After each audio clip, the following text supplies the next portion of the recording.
Assalamualaikum warahmatullahi wabarakatuh.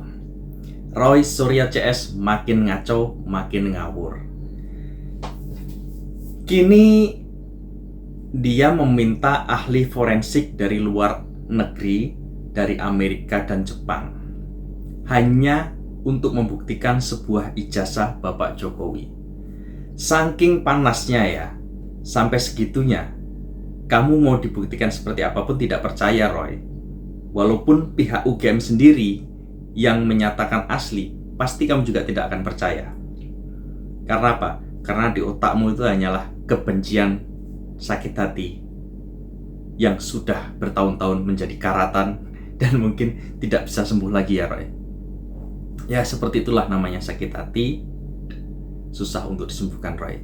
Kecuali kau bertobat saja. Oke, pihak UGM akan buktikan bahwa ijazah Bapak Jokowi itu adalah asli. Rektornya sendiri yang bilang. Nih ngomong-ngomong, Roy Suryo ini lulusan mana ya? Katanya lulusan UGM. Tapi dengan ini dia sendiri yang menjelek-jelekan UGM. Pihak UGM batalkan gelar sarjana Roy. Mampus nggak lu, Roy? Kalau kamu memang kuliah di UGM, tunjukkan juga dong ijazahmu. Kini kau mempermalukan dirimu dan pihak kampus UGM. Ini kau keluar-keluar seakan-akan UGM menjadi jelek nilainya di mata masyarakat. Roy Suryo, Dr. Tifa, Rismon, Eki Sujana. Mau sampai kapan? Mau sampai kapan kasus ini akan dibawa? Bapak Jokowi sudah melaporkan Anda ke Polda dan tidak akan mencabut berkasnya sebelum kau dan kawan-kawan dijebloskan ke penjara, Roy. Iya, harus begitu, memang harus tegas. Bapak Jokowi sebenarnya tidak mau, cuman kalian yang bikin ulah. Akhirnya Bapak Jokowi, ya biar jelas lah, biar gamblang siapa yang salah dan siapa yang benar. Dan pasti ngeles saja si Roy ini. Sudah dilaporkan, bilangnya didiskriminalisasi oleh Bapak Jokowi. Mau ngeles apa lagi? Sekarang juga kau melapor ke Komnas HAM untuk minta perlindungan. Lelucon yang kau buat itu lucu sekali, Roy. Lucu sekali. Seperti anak TK yang bermain. Oke, kita simak saja videonya ya, berikut ini. Ya, sebetulnya memang membutuhkan energi ya, karena harus menjawab kalau ada kebutuhan begini, terutama di media sosial kan. Tapi kami meyakini betul bahwa UGM on the right track dan publik juga bisa menilai itu. Dan kami yakin ini dinamika seperti ini nanti akan berlangsung, dan perdebatan yang terjadi di publik lama-lama orang akan tahu ya, lama-lama orang akan tahu, dan ini menguji kematangan. Bagaimana Anda melihatnya? Ini kemarin Roy Suryo bilang bahwa lab for Polri mesti terbuka dengan hasilnya. Menurut Anda apakah mungkin hasil lab for bisa diubah atau berbeda dengan hasil lab for dari lab for digital lainnya? Misalkan ada perbedaan ataupun mungkin ada ketidaksamaan, atau bagaimana menurut Anda? Sudah dikatakan bahwa tidak Dari perlu kita. pakai digital. Ini kan karena apa, itu produk manual. Ya, bukan Kemudian produk yang digital. dilaporin apanya? Dengarkan ya Om Rismon, Om Roy, Dokter Tipa. Ini produk manual. Yang asli ada Jadi sama bisa Pak produk Jokowi. digital.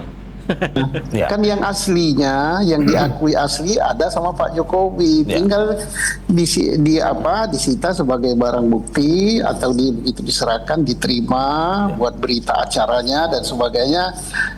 Proses pertama adalah tanyakan pada UGM, betul nggak ini, tercatat nggak di buku induknya, dan sebagainya dan sebagainya.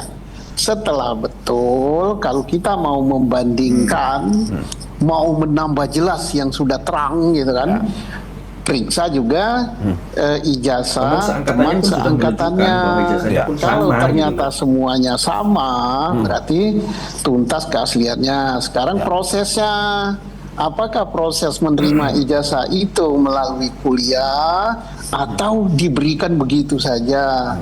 Ya caranya dilihat buku induknya, di daftar tahun berapa, ngakunya angkatan berapa dan sebagainya, dilihat hasil kuliahnya, hasil ujiannya dan sebagainya, kemudian dilihat wisudanya, dilihat KKN-nya dan sebagainya dan sebagainya. Kalau itu sudah semua ada, ya mau apa lagi? Ya. Jika masih belum puas menurut Anda, apakah memang ini jika misalkan tidak sesuai dengan keinginan dari Rosario dan kawan-kawan, menurut Anda seperti apa? Penyidikan itu bukan untuk memuaskan pelapor, ya, bukan juga untuk memuaskan pihak terlapor. Penyidikan itu adalah untuk membuktikan sesuatu berdasarkan alat bukti yang sah. Ya, kalau puas memuas bukan itu urusannya. Oke. Pak, berarti dengan pernyataan seperti ini bahwa Anda bisa meyakini ke publik analog forensik yang dilakukan oleh Polri dijamin dan itu kepastiannya 100% dan bisa diyakinkan bahwa ini benar adanya. Jadi begini, saya tidak memihak pada Pak Jokowi, tidak memihak pada Pak pelapor, karena hasilnya belum tentu ya. Hasilnya bisa palsu, bisa asli, karena belum ada statement resmi dari penyidik. Jadi yang jelas saya sangat percaya dengan hasil penyidikan Polri. Hasil penyidikan itu termasuk juga kalau di laboratorium, termasuk juga pemeriksaan saksi, termasuk juga statement dari UGM. Apakah palsu, apakah asli, saya sangat percaya dengan hasil penyidikan. Jadi saya tidak memihak pelapor, ya, tidak memihak Pak Jokowi. Sebabnya ini banyak nanti diperpanjang lagi. Wah, Pak Susno, Pak Heri, ini ternaknya cebong, ternaknya Pudiono. Politis ujung-ujung. Maklum Pak, sabar, memang menghadapi pasien Pak Purnomo memang kayak gitu. Ya Pak. Ya, jadi udah lain gitu. Oke, saya ke Mas Ruby. Mas Ruby, bagaimana juga pernyataan dari Rosario mengatakan bahwa ini perlu mengundang ahli forensik ini, bahkan dari luar, bahkan dari Amerika dan juga dari Jepang. Apakah sebenarnya Indonesia tidak punya orang-orang mumpuni sebenarnya, atau bagaimana menurut Anda? Ahli forensik dari luar. Ya, simpel aja sih. Urgensinya apa? Mengundang pihak internasional hal tersebut, di mana kita juga punya yang kelas-kelas internasional di Indonesia sendiri. Masalah itu keterpihakan para digital forensik analis yang profesional itu sudah sudah dijaga oleh asosiasi mereka, bagaimana mereka harus tunduk, harus sesuai hukum yang ada, lalu bagaimana mereka menjadi saksi ahli dan melakukan proses forensik digital sesuai standar internasional. Itu sudah sama semua, baik yang profesional murni maupun yang penegak hukum di Indonesia. Jadi menurut saya sampai saat ini belum ada urgensinya untuk mendatangkan ahli forensik dari luar negeri sekalipun. Oke, kalau misalkan diundang pada akhirnya dan ada apakah mungkin bisa ada perbedaan misalkan dari analis forensik dari Amerika berbeda dengan yang di Indonesia atau bagaimana? Ya, kalau berbeda, kalau kita bicaranya dengan konteks kasus ini murni gitu ya, ya menurut saya nggak ada yang mau datang ahli digital forensik di luar gitu. Ya karena tadi mau yang di forensik digital apa gitu. Ini kan produknya bukan produk digital. Nah, jadi dengarkan Om Prismon, ini bukan produk digital, jadi percuma. Jadi kalau saya tadi membahas hanya cuma urgensinya, tapi kalau balik ke kasus ini, mereka mau melakukan digital forensik, logika saya mereka nggak akan menyanggupi karena nggak masuk akal bagi mereka. Ya. Bicara skripsi, Anda sudah mengakui bahwa Anda memegang itu, Anda sempat memegang itu, memfoto dan sebagainya. Dan Anda melihat bahwa skripsinya Pak Jokowi palsu. Iya. Berdasarkan analisa, skripsinya Pak Jokowi palsu. Satu lagi saya tanya, skripsi Pak Jokowi palsu. Oke.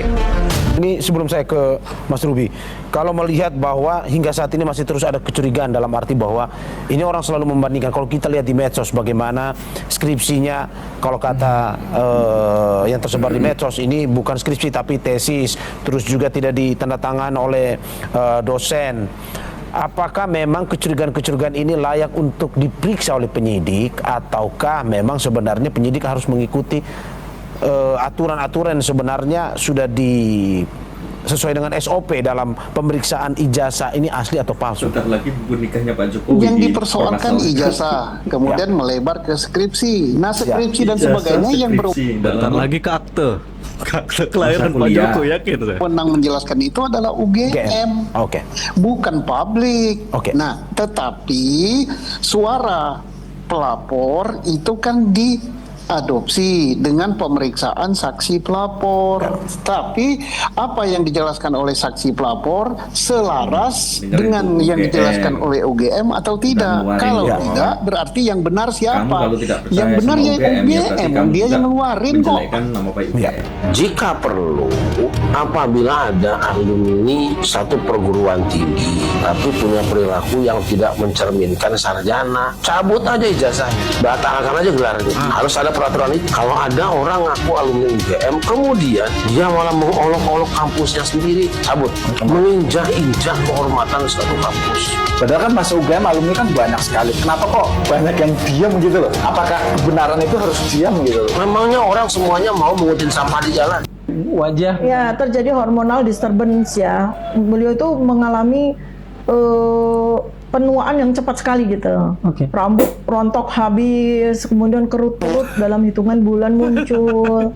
Kemudian ya ada hal-hal yang tidak etis saya sampaikan ya, tapi kelihatan sekali bahwa beliau itu benar-benar mengalami sebuah fase degeneratif ya, fase penuaan yang sangat cepat sekali terjadi, dan itu terjadi karena hormonal disturbance.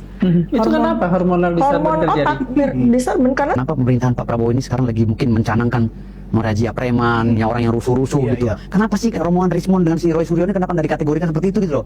Dirazia di rumahnya ditangkap gitu kan? Disamakan dengan preman-preman itu gitu loh. Karena mengacau. Karena ngacau kan sama. Tujuannya memberantas preman sekarang ini kan karena memang agar investornya agar nyaman gitu kan. Tapi masuk akal sih kata Om Wibowo. Betul banget. Tetapi kalau provokatornya didiamkan tetap aja akan muncul preman baru. Makanya saya bisa menyematkan mereka ini ya sama dengan preman. Karena kegiatannya itu terus, nanti beda judul. Tokohnya itu terus. Yang lebih bahaya lagi, purnawirawan ini udah bergabung dengan mereka dan menggunakan powernya untuk membackup si Rismond dan nah ini bahaya gitu. Kalau ini dibiarkan menjadi bola salju, ini akan menjadi disintegrasi bangsa. Saya dulu orang pembenci Pak Jokowi karena saya pendukung Pak Prabowo. Waktu 2014. Saya ketua umum ya. 2009 saya. Dari 2009. Saya dukung Pak Prabowo dari 2009 sampai sekarang. Sampai sekarang saya di Gerindra. Saya paling vokal, lebih vokal dari Rismond.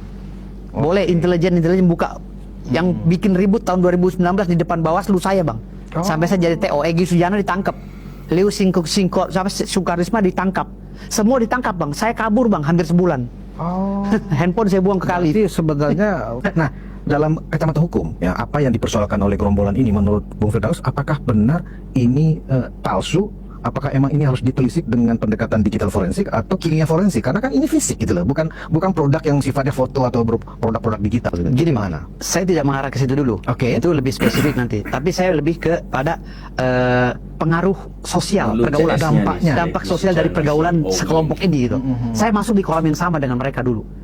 Itu berarti temannya Egy Sujana. Iya, CS saya, profesor itu CS saya, teman perjuangan. Kenal juga dengan Rismond. Nggak tahu kalau kalau pemain baru ya. Ya, kalau Roy Suryo apa segala itu udah kita ditembak di patung kuda udah ditembak pakai gas mata, peluru tajam sudah.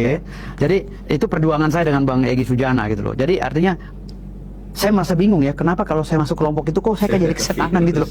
Semuanya saya anggap udah lo kafir. Lu nggak benar pokoknya. Pokoknya itu mereka tuh nggak mengkaji secara yuridis. Betul, udah semacam virus tak kira-kira. Secara apa sih? Secara pikiran yang normal ya, secara waras. Pokoknya intinya mau benar mau salah, gue tetap benar. Gitu loh. Pokoknya semua orang gue justifikasi. Ada kok video-video saya. Mungkin intelijen masih pegang video-video saya pidato maki-maki Pak Jokowi karena saya bela Pak Prabowo. Ada. Gitu. Tapi kok sekarang terkesan bela Pak Jokowi. Sama seperti setiap hari saya menyesali dosa saya. Karena saya sudah mau maki-maki Pak Jokowi dulu. Apa yang membuat Bung Firdaus berubah setelah setahun itu kemudian berubah justru menjadi semacam diehard untuk Prabowo Gibran ini yang di belakangnya ada Pak Jokowi? Saya merasa melihat Jokowi ini ternyata saya salah gitu. Saya pernah meneteskan air mata. Kenapa? Karena saya pernah bersalah sama Pak Jokowi gitu. Jadi segitu kejamnya saya terhadap beliau, memaki-maki beliau, menjustifikasi lah Pak Jokowi gitu. Ternyata beliau tuh membangun gitu, membangun bangsa ini gitu.